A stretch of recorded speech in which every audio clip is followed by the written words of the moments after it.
유다를 진노하심이 그들을 그 앞에서 쫓아내실 때까지 이르렀더라. 시드기야가 바벨론 왕을 배반하니라. 아멘. 오늘도 하나님의 말씀을 통하여 승리하는 귀한 날 되기를 축복합니다. 이제 우리 열왕기하 24장과 25장 이제 마지막을 남겨두고 있는데 24장에 보면은 이제 마침내 유다는 하나님의 심판이 시작이 되는 이런 모습이 그대로 나타납니다.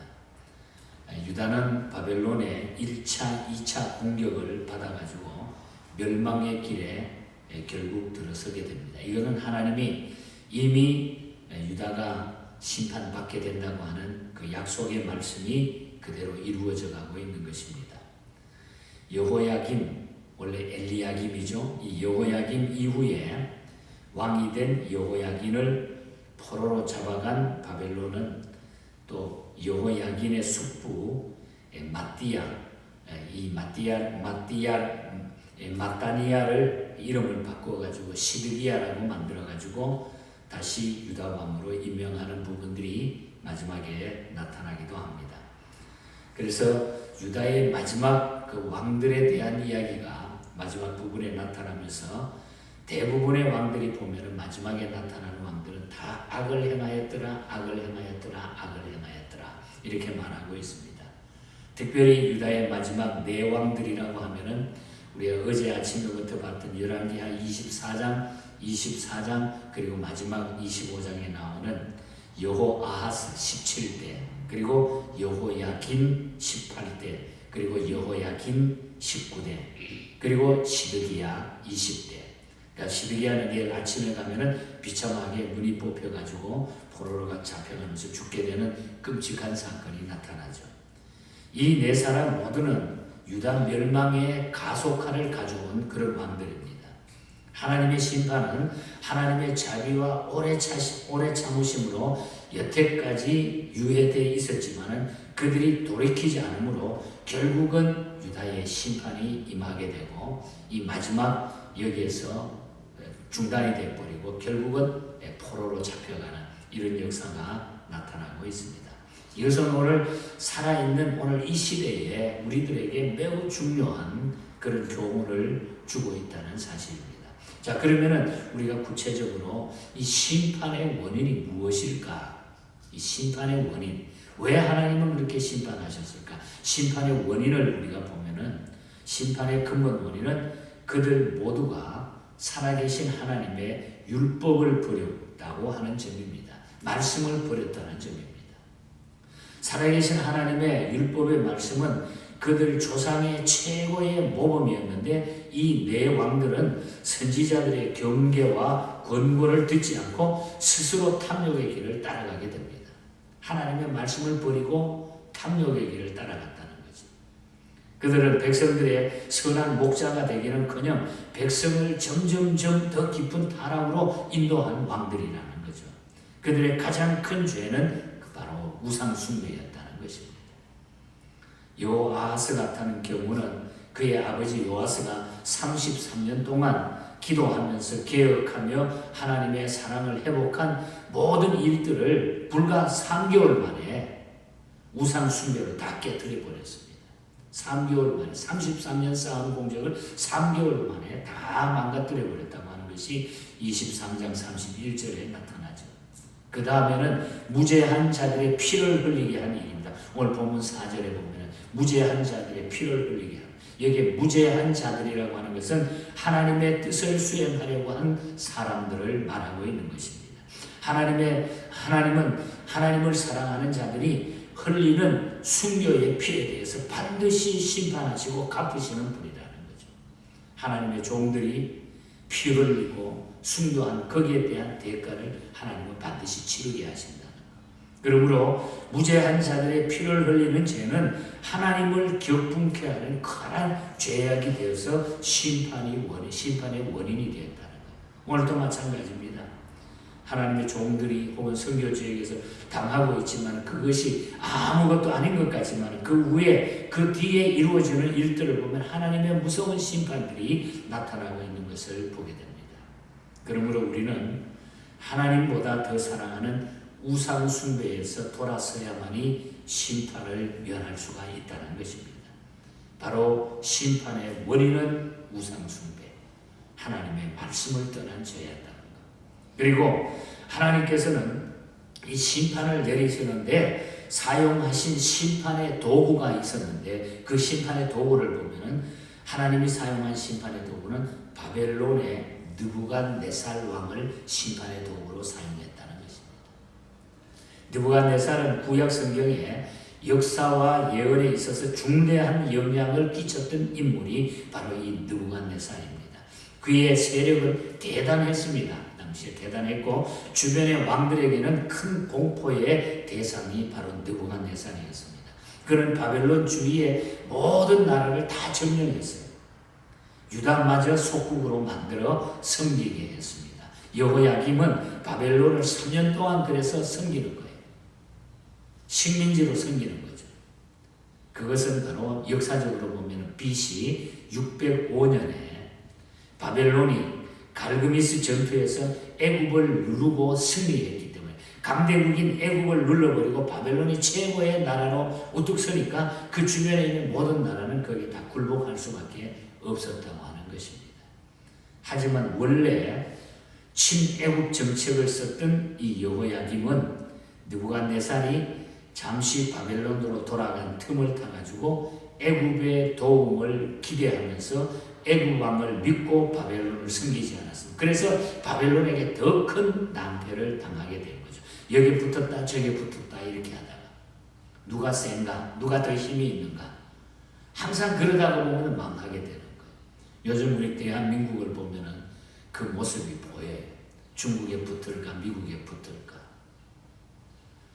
그 결과 바벨론 왕 느부갓네살은 어떻게 됩니까? 바벨론의 속국인 갈대아, 아람, 모압, 암몬 연합군 이 네 군대를 모아가지고 2절에 보면은 이 네 군대를 모아가지고 유다를 멸하려고 했습니다.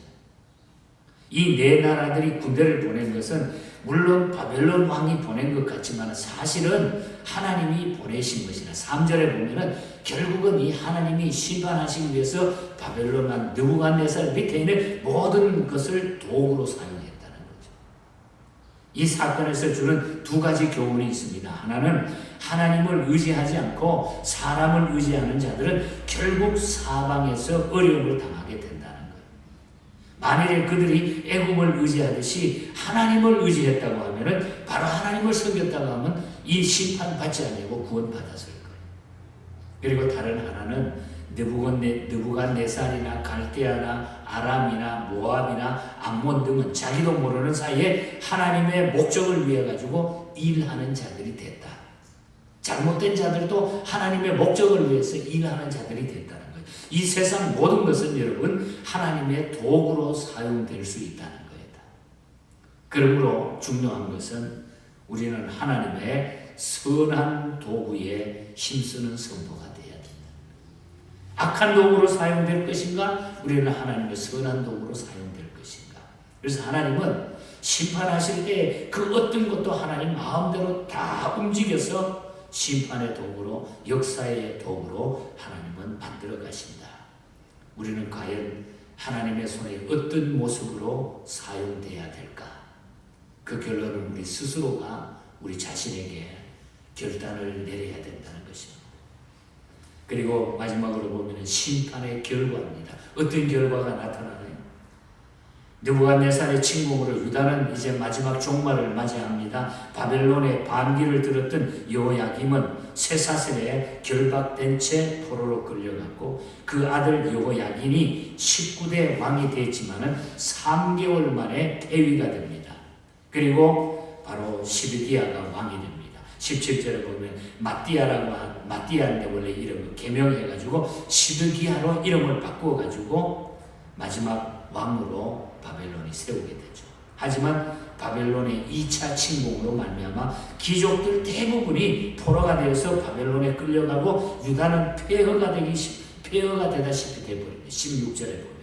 그리고 마지막 이제 내일 아침에 우리가 25장에 가보면 이 시드기야가 눈이 뽑히는 끔찍한 이런 사건으로 유다가 마지막에 다 허물어져 버리고 만나는 거죠.